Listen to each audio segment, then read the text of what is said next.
بسم اللہ الرحمن الرحیم۔ السلام علیکم، welcome to Haider Ali T V. ماہر فلکیات نے عرب ممالک میں عید الفطر کی تاریخ کا اعلان کر دیا ہے اور اس کے ساتھ ساتھ پیشن گوئی بھی جاری کی گئی ہے کہ دوسرے اسلامی ممالک کے اندر عید الفطر جو ہے کس تاریخ کو ہونے جا رہی ہے۔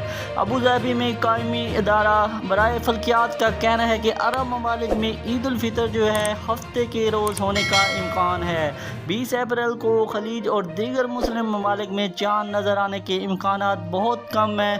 20 اپریل کو عید کا چاند ٹیلی اسکوپ سے بھی نہیں نظر آ سکتا۔ ادارہ فلکیات کے مطابق مصر اور لیبیا میں 20 اپریل کو چاند نظر آنے کا امکان ہے۔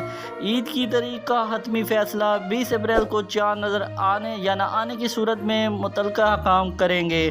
واضح رہے، اس سے پہلے بھی آپ کو پتہ ہے کہ سعودی عرب کے اندر ایک دن پہلے عید الفطر ہوتی ہے اور اس کے بعد دوسرے دن پاکستان اور اسلامی ممالک میں عید الفطر منائی جاتی ہے۔ یعنی کہ اس بار جو ہے 29 روزے ہونے کے امکانات ظاہر کیے جا رہے ہیں۔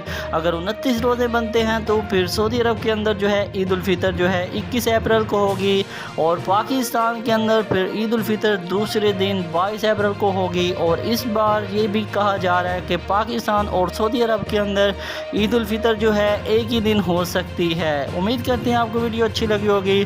مزید اس طرح کی ویڈیو کے لیے ہمارے چینل کے ساتھ کنیکٹڈ رہیں، خوش رہیں، مسکراتے رہیں۔ اللہ حافظ۔